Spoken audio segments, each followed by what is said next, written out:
Hi friends, welcome to my blog. ಇವತ್ತಿನ ವಿಷಯ ಏನಂದರೆ 2 ವಿಷಯ ಇದೆ.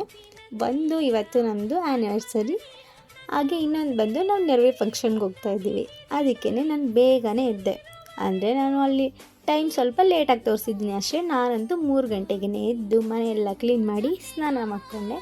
ಅಷ್ಟೊತ್ತಿಗೆ ಇಷ್ಟು ಟೈಮ್ ಆಯಿತು, 4:15 ಆಯಿತು. ನಾನು ಸ್ನಾನ ಎಲ್ಲ ಮುಗಿಸಿ ನಾನು ರೆಡಿಯಾಗೋದಕ್ಕೆ ಅಂತ ಹೊರಟೋದೆ. ಪೂಜೆನ ನಮ್ಮ ಯಜಮಾನ್ರಿಗಿಂತ ಬಿಟ್ಬಿಟ್ಟಿದ್ದೆ. ಅವ್ರನ್ನೇ ಬೇಗ 4:15ಗೆಲ್ಲ ನೀರಿಟ್ಟು ಸ್ನಾನ ಮಾಡಿಸಿ, ಅಂದರೆ ನೀವು ಸ್ನಾನ ಎಲ್ಲ ಮಾಡಿಕೊಂಡು ಪೂಜೆ ಎಲ್ಲ ಮುಗಿಸಿ ಅಂತ ಹೇಳ್ಬಿಟ್ಟೆ. ಯಾಕಂದರೆ ನಾನು ಸ್ವಲ್ಪ ಲೇಟ್ ಆಗುತ್ತೆ, ಅದಕ್ಕೋಸ್ಕರ ನೀವೇ ಪೂಜೆ ಮಾಡಿ ಅಂತಂದೆ. ಅದಕ್ಕೆ ಅವರೇನೆ ನಾನೇ ಪೂಜೆ ಮಾಡ್ತೀನಿ ಅಂತಂದ್ಬಿಟ್ಟು ಪೂಜೆ ಎಲ್ಲ ಮಾಡಿ ರೆಡಿ ಆದ್ವಿ. ಆರಾಮಾಗಿ ಪೂಜೆ ಎಲ್ಲ ಮುಗಿಸಿದ್ರು. ನಾನು ರೆಡಿಯಾಗಿ ಪೂಜೆ ಮಾಡೋಷ್ಟರಲ್ಲಿ ಒಂದು 1/4 ಗಂಟೆ ಅರ್ಧ ಗಂಟೆ ಲೇಟ್ ಆಗಿಬಿಡುತ್ತೆ ಅಂತ ಅಂದ್ಬಿಟ್ಟು ಅವರೇ ಪೂಜೆ ಮಾಡೋದಕ್ಕೆ ಒಪ್ಕೊಂಡು ಅವರೇ ಪೂಜೆ ಎಲ್ಲ ಮುಗಿಸಿದ್ರು. ಆಮೇಲೆ ಎಲ್ಲ ಇಬ್ಬರು ರೆಡಿಯಾಗಿ ನಾವು ಬಸ್ ಸ್ಟ್ಯಾಂಡ್ ಕಡೆ ಹೋದ್ವಿ. ನಾವು ಹೊರಟಾಗ 5:15 ಆಗಿತ್ತು. ಒಂದು ಸ್ವಲ್ಪನಾದರೆ ಬೆಳಕಿರುತ್ತೆ, ಜನಗಳೆಲ್ಲ ಓಡಾಡ್ತಿರ್ತಾರೆ, ಆರಾಮಾಗಿ ಹೋಗ್ಬೋದು ಅಂತ ನಾನು ಅಂದ್ಕೊಂಡೆ. ನೀವೇ ನೋಡ್ಬೋದು, ನಾನು ಬೆಳಗ್ಗೆ ಹೋಗ್ತಾಯಿದ್ದೀನ ನೈಟ್ ಹೋಗ್ತಾಯಿದ್ದೀನ ಅನ್ನೋಷ್ಟು ಕನ್ಫ್ಯೂಸ್ ಆಗೋಯಿತು. ಅಷ್ಟೊಂದು ಕತ್ಲೆ ಇತ್ತು. ಆದ್ರೂ ಸ್ವಲ್ಪ ಭಯ ಇತ್ತು. ಆದ್ರೂ ಇಬ್ಬರು ಮಾತಾಡ್ಕೊಂಡು ಹೇಗೋ ಹೊರಟ್ವಿ. ನಮ್ಮ ಯಜಮಾನ್ರು ಮಾತಾಡೋದಲ್ದೇ ನಾನು ರೇಗಿಸ್ಕೊಂಡು ಹೊರಟ್ರು. ಏನಪ್ಪ ರೇಗಿಸ್ತಾ ಇದ್ದು ಅಂದರೆ, ನಾನು ಸ್ಟೇಟಸ್ಗೆ ಹ್ಯಾಪಿ ಆ್ಯನಿವರ್ಸರಿ ನನ್ನ ಗಂಡ ಅಂತ ಹಾಕಿದ್ದೆ. ಅದಕ್ಕೆ ಅವರು ಏನು ನನ್ನ ಗಂಡ ಅಂತ ಬೇರೆ ಮೆನ್ಷನ್ ಮಾಡಿಬಿಟ್ಟಿದ್ಯಾ, ನಾನೇ ನಿನ್ನ ಗಂಡ ಅಂತ ಬೇರೆಯವ್ರ ಗಂಡನ ಅಂತ ರೇಗಿಸ್ಕೊಂಡು ಮಾತಾಡಿಕೊಂಡು ಕಾಲು ಎಳ್ಕೊಂಡು ಹೊರಟ್ವಿ. ನಾವು ಬಸ್ ಸ್ಟಾಪ್ಗೆ 6:15ಗೆ ಹೋದ್ವಿ. ಅಂದರೆ 6:20ಕ್ಕೆ ಹೋದ್ವಿ. ಇಲ್ಲ ಸಾರಿ 5:40ಕ್ಕೆ ಬಸ್ ಸ್ಟಾಪ್ಗೆ ಹೊರಟ್ವಿ. ಆದರೆ ಬಸ್ ಬಂದಿದ್ದೇನೆ 6:10 ಆಗೋಯ್ತು. ಆಮೇಲೆ ಬಸ್ ಬಂದ ತಕ್ಷಣ ಅವರೇ ಫಸ್ಟ್ ಹೋಗಿ ಸೀಟ್ ಹಿಡಿದ್ರು. ಆಮೇಲೆ ಹೋಗಿ ಕೂತ್ಕೊಂಡ್ವಿ. ಆಮೇಲೆ ನಾವು ಟ್ರೈನಲ್ಲೇ ಹೊರಟೋಗೋಣ, ಬಸ್ ತುಂಬ ರಶ್ ಇರುತ್ತೆ ಅಂತ ಅಂದ್ಬಿಟ್ಟು ಹೋದ್ವಿ. ರೈಲ್ವೆ ಟೇಷನ್ ಕಡೆಗೆ ಹೊರಟ್ವಿ.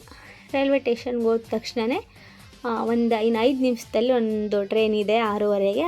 ಆ ಟ್ರೈನ್ ಕ್ಯಾಚ್ ಮಾಡಿದ್ರೆ 8:15ಗೆಲ್ಲ ಮೈಸೂರಿಗೆ ಹೋಗ್ಬೋದು. ನಾವು ಇವತ್ತು ಹೋಗ್ತಾ ಇರೋದು ಮೈಸೂರಿಗೆ ಅಂದ್ಕೊಂಡು ಹೊರಟ್ವಿ. ಅಲ್ಲೂ ಕರೆಕ್ಟಾಗಿ ನಾವು 5 ನಿಮಿಷಕ್ಕೆ ಹೋದ ತಕ್ಷಣವೇ ಆ ಟ್ರೈನ್ ಕೂಡ ಸರಿಯಾಗಿ ಕ್ಯಾಚ್ ಮಾಡಿದ್ವಿ. 6:15ಗೆಲ್ಲ ಹತ್ತಿದ್ವಿ, 8:15ಗೆಲ್ಲ ಮೈಸೂರಿಗೆ ಹೊರಟ್ವಿ. ಆದ್ರೂ ಏನೋ ಒಂದು ಸ್ವಲ್ಪ ಬೇಜಾರಾಯಿತು, ಯಾಕಂದರೆ ನಿದ್ದೆನೇ ಆಗಿರಲಿಲ್ಲ. ಆದರೂ ಮೊನ್ನೆನೂ ಕೂಡ ಮದುವೆಗೆ ಹೋಗಿದ್ವಿ, ಆವಾಗಲೂ ನಿದ್ದೆ ಆಗಿರಲಿಲ್ಲ, ಬೇಗ ಇದ್ದಿದ್ವಿ. ಅದು ಮತ್ತೆ ಇವಾಗ ಒಂದು ಸ್ವಲ್ಪ ಲೇಟಾಗಿ ಹೋಗೋಣ ಅಂದರೆ ಚಾಮುಂಡಿ ಬೆಟ್ಟಕ್ಕೆ ಹೋಗಬೇಕು ಅಂತಂದರೆ ಬೇಗ ಇದ್ದಳು, ಇಲ್ಲ ಬರೀ ನೆರವಿಗೆ ಹೋಗೋಣ ಅಂತಂದರೆ ಲೇಟಾಗಿದ್ದಳು ಅಂದರು. ಅಲ್ಲೂ ಟ್ವಿಸ್ಟ್ ಕೊಟ್ಬಿಟ್ರಲ್ಲ ಅಂತಂದ್ಬಿಟ್ಟು ಬೇಗನೆ ಇದ್ದೆ. ಹೋಗೋ ಅಷ್ಟರಲ್ಲಿ 8:30 ಆಯಿತು. 8:30 ಆದ ತಕ್ಷಣ ರೈಲ್ವೆ ಸ್ಟೇಷನಿಂದ ಇಳಿದು ಮತ್ತೆ ಚಾಮುಂಡಿ ಬೆಟ್ಟಕ್ಕೆ ಇನ್ನೊಂದು ಬಸ್ ಹತ್ತಬೇಕು. ಅಲ್ಲೂ ಕೂಡ ಬಸ್ ಹತ್ತಿ ಒಂಥರ ಏನೋ ಮೈಸೂರಿಗೆ ಹೋದ್ರೆ ಏನೋ ಒಂಥರ ಖುಷಿ ಆಗುತ್ತಪ್ಪ. ನನಗಂತೂ ಸಿಕ್ಕಾಪಟ್ಟೆ ಖುಷಿ ಆಯಿತು. ಅಲ್ಲಿ ಎಷ್ಟು ಕ್ಲೀನಾಗಿದೆ, ಏರಿಯಾ ಎಲ್ಲ ಚೆನ್ನಾಗಿಟ್ಟಿದ್ದಾರೆ, ನನಗಂತೂ ಸಿಕ್ಕಾಪಟ್ಟೆ ಖುಷಿ ಆಯಿತು. ಆಮೇಲೆ ಅದನ್ನೆಲ್ಲ ನೋಡಿಕೊಂಡು ಒಂಥರ ಅಲ್ಲೆಲ್ಲ ಪ್ರತಿಯೊಂದು ಮನೆಗಳಲ್ಲೂ ಏನೋ ಒಂಥರ ಒಳ್ಳೆ ಅರಮನೆ ಥೀಮಲ್ಲೇ ಕಟ್ಟಿದ್ದಾರೆ ಅನ್ನೋ ಥರ ಫೀಲ್ ಆಗ್ತದೆ. ಆ ಥರ ಚೆನ್ನಾಗಿತ್ತು. ಆಮೇಲೆ ನಮ್ಮ ಪಯಣ ಬೆಟ್ಟದ ಕಡೆಗೆ ಸ್ಟಾರ್ಟ್ ಆಯಿತು. ಆದ್ರೂ ಏನೋ ನನಗೇನಂದರೆ ಭಯ ಅಂದರೆ ಘಾಟ್ ಸೆಕ್ಷನ್ ತುಂಬ ವರ್ಷ ಆಗೋಗಿತ್ತು. ಚಾಮುಂಡಿ ಬೆಟ್ಟಕ್ಕೆ ಹೋಗಿದ್ವಿ, 1 ವರ್ಷದಿಂದ ಹೋಗಿದ್ವಿ, ಮೆಟ್ಲು ಹತ್ಕೊಂಡು ಹೋಗಿದ್ವಿ.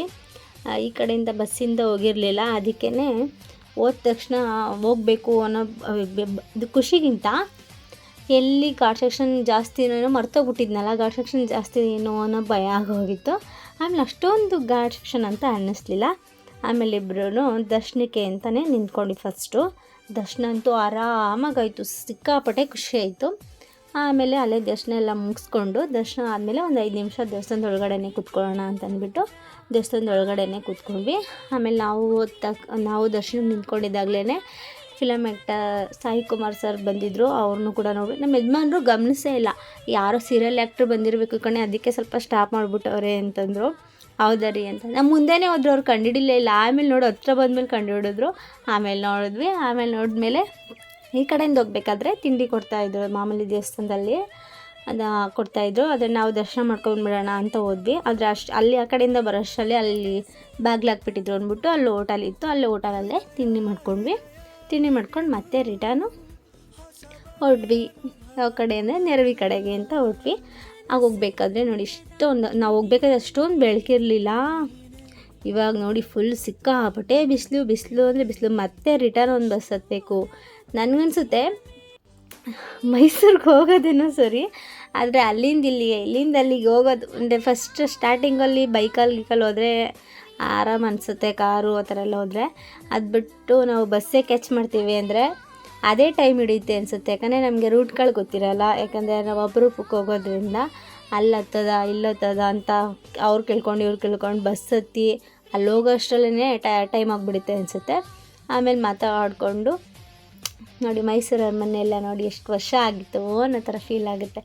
ನಾನಂದರೆ ಒಳಗಡೆ ಹೋಗಿ ಸುಮಾರು ದಿನ ಆಗೋಗಿತ್ತು, ಹೋಗೋಕ್ಕೆ ಆಗಿಲ್ಲ, ಈಗಲೂ ಹೋಗಲಿಲ್ಲ ನಾವು. ಆಮೇಲೆ ನೆರವಿ ಫಂಕ್ಷನ್ಗೆ ಅಂತ ಹೊರಟ್ವಿ. ಫಂಕ್ಷನ್ ಅಂತೂ ಸಿಕ್ಕಾಪಟ್ಟೆ ಚೆನ್ನಾಗಿ ಮಾಡಿದರು, ನೀವೇನು ನೋಡ್ಬೋದು. ನಾವು ಹೋಗೋಷ್ಟರಲ್ಲಿ ಹುಡುಗಿದ್ದು ಫೋಟೋಶೂಟ್ ನಡೀತಾ ಇತ್ತು. ನಾವು ಹೋಗಿ ಸ್ವಲ್ಪ ರೇಗಿಸ್ಕೊಂಡು, ಯಾಕಂದರೆ ನಾವು ಹೋಗೋ ಕರೆಕ್ಟಾಗಿ 11:30-12 ಗಂಟೆ ಆಗೋಯ್ತು. ನಾವು ದೇವ್ರ ದರ್ಶನ ಮಾಡಿಕೊಂಡು 10:00 ನಾವು ಹೋಗಬೇಕಿತ್ತು. ಆದರೆ ಅಲ್ಲಿ ಬಸ್ ಕ್ಯಾಚ್ ಮಾಡಿ ಇಲ್ಲಿ ಬಸ್ ಕ್ಯಾಚ್ ಮಾಡಿ ಆಟೋಲ್ಲಿ ಹೋಗಿ ಅದೆಲ್ಲ ಇದು ಮಾಡೋ ಅಷ್ಟರಲ್ಲಿ ಅಷ್ಟೊಂದು ಟೈಮ್ ಆಗೋಯ್ತು.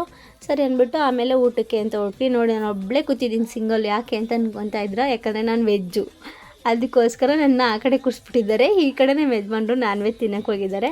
ಅದಕ್ಕೆ ಅವ್ರನ್ನ ವೀಡಿಯೋ ಮಾಡ್ಕೊಂಡು ಬನ್ನಿರಿ ಅಂತ ಹೇಳಿದ್ದೆ. ಪಾಪ ಅವರು ವೀಡಿಯೋ ಮಾಡ್ಕೊಂಡು ಬಂದಿದ್ದರು. ನಾನು ಒಬ್ಬಳೇ ಕೂತಿದ್ದೆ, ರಸಮನ್ನ ತಿನ್ನೋಕೆ ಆ ಕಡೆ ಕೂತಿದ್ದೆ ವೆಜ್ಜು ಅಂತ. ಅದಕ್ಕೆ ನಾನು ವೀಡಿಯೋ ಮಾಡೋದಕ್ಕಾಗಲ್ಲ, ನೀನೇ ವೀಡಿಯೋ ಮಾಡ್ಕೊಬನ್ನಿರಿ ಅಂತ ಹೇಳಿದೆ. ಪಾಪ ಕೋಪ ಮಾಡ್ಕೊಳ್ದೇನೆ ಫಸ್ಟು ಮಾಡ್ಕೊಂಡು ಬರಲ್ಲ ಅಂತಲೇ ಹೇಳಿದ್ದವರು. ನಾನು ಪ್ಲೀಸ್ ಮಾಡ್ಕೊಬನ್ನಿರಿ ಅಂದಿದ್ದೆ, ನಾನು ಮಾಡ್ಕೊಂಡು ಬರಲ್ಲ ಅಂತಲೇ ಹೇಳಿದ್ರು. ಆಮೇಲೆ ನೋಡಿದರೆ ವೀಡಿಯೋ ಮಾಡಿ ಅವರೇ ಕಳಿಸಿದ್ದು. ಖುಷಿ ಆಯಿತು, ಈ ಥರ ಸಪೋರ್ಟ್ ಮಾಡೋ ಗಂಡ ಸಿಕ್ಕಿದ್ರೆ ಖುಷಿ ಆಗೋದೇ ಇರುತ್ತಾ. ಆಮೇಲೆ ಸ್ವಲ್ಪ ವೀಡಿಯೋ ಎಲ್ಲ ನಮ್ಗೆ ಗೊತ್ತಿಲ್ಲ ಅವ್ರು ವೀಡಿಯೋ ಮಾಡಿರೋದು. ಆಮೇಲೆ ಹೇಳಿದ್ರು, ಕಳಿಸಿದ್ರು ವೀಡಿಯೋ ಕಳಿಸಿದ್ದೀನಿ ನೋಡು ಅಂತ. ನಾನು ಯಾವುದೋ ಬೇರೆ ವೀಡಿಯೋ ಅಂದ್ಬಿಟ್ಟು ನೋಡಿದೆ. ಆಮೇಲೆ ಊಟ ಮಾಡಿರೋದು ವೀಡಿಯೋ ಕಳಿಸಿದ್ರು. ಅಡುಗೆ ಅಂತ ತುಂಬ ಅಂದರೆ ತುಂಬ ಚೆನ್ನಾಗಿತ್ತಂತೆ. ಅಂದರೆ ನಾನು ತಿಂದಿದ್ದು ರಸಮನ್ನ ಮತ್ತು ಸ್ವೀಟು ಅದೆಲ್ಲ, ಅದು ಕೂಡ ಚೆನ್ನಾಗಿತ್ತು. ನಾನ್ ವೆಜ್ ಕೂಡ ಊಟ ಸಿಕ್ಕಾಪಟ್ಟೆ ಚೆನ್ನಾಗಿತ್ತಂತೆ ಅಂತ ಹೇಳಿದ್ರು. ಅಂದರೆ ನಾನು ಐಟಮ್ಸ್ ಎಲ್ಲ ಕೇಳೋದಕ್ಕೆ ಹೋಗಿಲ್ಲ, ಅವರೇ ವೀಡಿಯೋ ಮಾಡ್ಕೊಂಡಿರೋದು ಅಷ್ಟೇ ನಾನು ನೋಡಿದ್ದು. ಆದರೆ ಊಟ ಎಲ್ಲ ಚೆನ್ನಾಗಿತ್ತು ಅಂತಲೇ ಅವ್ರು ಹೇಳಿದ್ರು. ಅವ್ರು ಹೇಳಿದ್ಮೇಲೆ ಊಟ ಚೆನ್ನಾಗೇ ಇರುತ್ತೆ, ಯಾಕಂದರೆ ಟೇಸ್ಟಲ್ಲಿ ಸಿಕ್ಕಾಪಟ್ಟೆ ಕಾಂಪ್ರೂನೇ ಆಗೋಲ್ಲ. ಒಂಚೂರು ಚೆನ್ನಾಗಿಲ್ಲ ಅಂದ್ರೂ ಹೇಳ್ಬಿಡ್ತಾರೆ, ತುಂಬ ಚೆನ್ನಾಗಿದ್ರು ಹೇಳ್ಬಿಡ್ತಾರೆ ಆ ಥರ ಯಜಮಾನ್ರು. ಆಮೇಲೆ ಸರಿ ಆಯಿತು ಅಂದ್ಬಿಟ್ಟು ಊಟ ಎಲ್ಲ ಮುಗಿಸ್ಕೊಂಡು ಅವ್ರಿಗೂ ಬಾಯ್ ಎಲ್ಲ ಹೇಳಿ ನಾವು ಫೋಟೋಸ್ ಎಲ್ಲ ತೆಗೆಸ್ಕೊಂಡು ಆಮೇಲೆ ಮತ್ತೆ ಹೊರಟ್ವಿ. ಮತ್ತೆ ಒಂದು ಬಸ್ ಕ್ಯಾಚ್ ಮಾಡಿ ಬಸ್ಸಿಂದ ಮತ್ತೆ ರೈಲ್ವೆ ಸ್ಟೇಷನ್ಗೆ ಬಂದು ಮತ್ತೆ ಟ್ರೈನಲ್ಲಿ ಹೊರಟೋಗೋಣ, ರಿಸ್ಕ್ ಇರಲ್ಲ ಅನ್ನಿಸ್ತು. ಅದಕ್ಕೆ ಸರಿ ಆಯಿತು ಅಂತ ಅಂದ್ಬಿಟ್ಟು ಹೊರಟ್ವಿ. ನೋಡಿ ನಿಮ್ಮ ಯಜಮಾನ್ರಿಗೆ ಮತ್ತೆ ಒಳ್ಳೆ ಸೀಟ್ ಸಿಕ್ಬಿಡ್ತು. ಆಮೇಲೆ ಎದುರುಗಡೆ ಸೀಟಲ್ಲಿ ಒಂದು ಪಾಪು ಬಂದಿತ್ತು, ಅದಂತೂ ತುಂಬ ಕ್ಯೂಟಾಗಿತ್ತು, ಚೆನ್ನಾಗಿತ್ತು. ಯಪ್ಪ ಸಿಕ್ಕಾಪಟ್ಟೆ ಆ್ಯಕ್ಟಿವ್ ಆಗಿದ್ಲವಳು ಅಂತೂ. ಅಲ್ಲಿ ಸುತ್ತ ಫುಲ್ ಆ ಕಡೆ ಇರೋ ಮಕ್ಕಳು ಯಾವ ಬರ್ತಾಯಿಲ್ಲ, ಅದೊಂದು ಪಾಪು ಮಾತ್ರ ಫುಲ್ ಅಲ್ಲಿರೋರ್ಗೆ ಎಲ್ಲರ ಹತ್ರನೂ ಹೋಗ್ತಾಯಿತ್ತು, ಎಲ್ಲರ ಜೊತೆನೂ ಆಟ ಆಡ್ತಾಯಿತ್ತು. ಸಿಕ್ಕಾಪಟ್ಟೆ ಇಷ್ಟ ಆಯಿತು. ಆ ಪಾಪು ಜೊತೆ 1 ಅವರ್ ಆಟ ಆಡಿದ್ವಿ. ಆಟ ಆಡಿಬಿಟ್ಟು ಆಮೇಲೆ ನಮ್ಮ ಯಜಮಾನ್ರು ನಿದ್ದೆ ಮಾಡಿ 1 ಅವರ್ ನಿದ್ದೆನೂ ಮಾಡಿ ಎದ್ದೇಳಿದ್ರು. ಆಮೇಲೆ ನಾನೊಂದು ½ an hour ನಿದ್ದೆ ಮಾಡಿದ್ದೆ. ಎದ್ಬಿಟ್ಟು ಆಮೇಲೆ ಮತ್ತೆ ಮನೆ ಕಡೆ ಓಡೋಣ ಅಂತ ಹೊರಟ್ವಿ. ಅಲ್ಲಿ ಬರಬೇಕಾದ್ರೆ ಮದ್ದು ರಡೆ ತಗೊಟ್ರು, ಅದನ್ನು ಒಂದು ತಿನ್ಕೊಂಡು 2 ಪಾರ್ಸಲ್ ತೊಗೊಂಡು ಬಂದಿದ್ದೆ, ಅದನ್ನು ನಿನ್ಸ್ಕೊಂಡು ಹಾಗೆ ಕಲ್ಲಂಗಡಿ ಹಣ್ಣು ತಗೊಟ್ರು, ಅದನ್ನು ಕೂಡ ತಿನ್ಕೊಂಡು ಮನೆ ಕಡೆ ಇನ್ನೇನು ಕೆಲಸ ಮನೆ ಕಡೆ ಅಂತ ಹೊರಟ್ವಿ. ಅದೂ ಇವತ್ತು ತುಂಬ ಅಂದರೆ ತುಂಬ ಖುಷಿ ಆಯಿತು. ಕೇಕ್ ಕಟ್ಟಿಂಗ್ ಒಂದು ಮಾಡಿಸ್ಲಿಲ್ಲ, ಯಾಕಂದರೆ ಲೇಟಾಗಿ ಹೋಗಿತ್ತು. ಆಮೇಲೆ ಅಮ್ಮ ಅವ್ರು ಕೂಡ ಊರಿಗೆ ಹೊರಟೋಗಿದ್ರು, ನಾವಿಬ್ಬರೇ ಏನು ಮಾಡೋದು ಅಂತ ಅಂದ್ಬಿಟ್ಟು ಮಾಡಿಲ್ಲ ಅಷ್ಟೇ. ನನಗಂತೂ ಸಿಕ್ಕಾಪಟ್ಟೆ ಖುಷಿ ಆಯಿತು. ಹಾಗೆಯೇ ಈ ವಿಡಿಯೋ ನೋಡಿ ನಿಮಗೂ ಖುಷಿಯಾಗಿದ್ದರೆ ಈ ವಿಡಿಯೋಗೆ ಲೈಕ್ ಮಾಡಿ, ಕಮೆಂಟ್ ಮಾಡಿ, ಶೇರ್ ಮಾಡಿ, ಹಾಗೆ subscribe to my channel. Thank you all, love you all.